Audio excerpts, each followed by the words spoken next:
Barangay Hinebra Justin Brownlee mga bro, kumpiyansa sa Commissioner's Cup at Coach Chot Reyes na high blood sa TNT. So na-upset nga ng Converge Fiber Xers ang TNT tropang 5G mga bro. Noong una kinakatakutan nga itong TNT matapos nilang makuha ang former 7-3 NBA player na si Bulbul. Kahit si Coach Yeng Yao sinabing magdodomina ito sa PBA, kaya lang parang hindi naman ganun kadominant si Bulbul. Sa opensa, expected na talaga yan na i-score ng 30 points pataas dahil sino ba naman ang makakasapal ng kanyang tira. Kapag tumira ito mga bro, dasal na lang talaga na sumablay ayon kay Coach Yeng Yao. Malaki talaga kasi ang advantage ni Bulbul pagdating sa tangkad. Pero ang disadvantage naman sa kanya mga bro, liability nga siya sa dipinsa. Kahit napakatangkad niya, masyado kasing tamad dumipinsa tong si Bulbul mga bro. Kaya kung hindi ito papauwiin ng TNT tropang 5G, malabo pa sa sabaw ng pusit na aabot sila ng finals. Converge nga at rain or shine ng mga independent team, hindi umobra itong si Bulbul, ano pa kaya sa mga SMC team na magagaling pagdating sa adjustment. Na high blood nga itong si Coach Chot Reyes noong dulo dahil sa mga error ng TNT. Hindi kasi talaga impressive ang depensa ni Bulbul mga bro.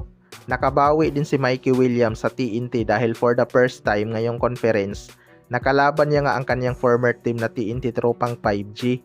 Kaya abangan na lang natin kung tatagal ba si Bulbul sa TNT tropang 5G o papalitan nila ito ng bagong import. Sa kabilang banda naman mga bro, Justin Brownlee kumpiyansa sa Commissioner's Cup. Ito ngang si Justin Brownlee ang pinakabitiranong import ngayong conference. Hindi nga in-expect ng lahat na impressive ang magiging performance ni Justin Brownlee dahil sa kanyang pinagdaan ng sakit at syempre may edad na rin siya.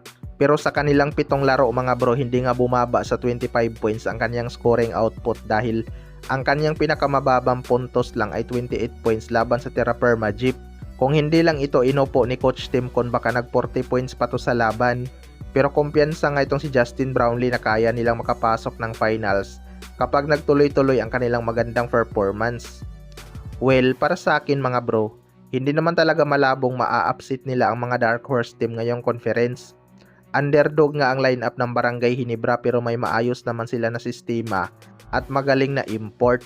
Ang maganda lang mga bro, hindi nga masyadong nakafocus kay Justin Brownlee ang depensa ng kalaban dahil may RJ Abarrientos nga at Stephen Holt ang bumibira sa 3 points area. Matalino kasi maglaro tong si Justin Brownlee mga bro. Kapag maliit ang kanyang bantay, inaatake niya lang.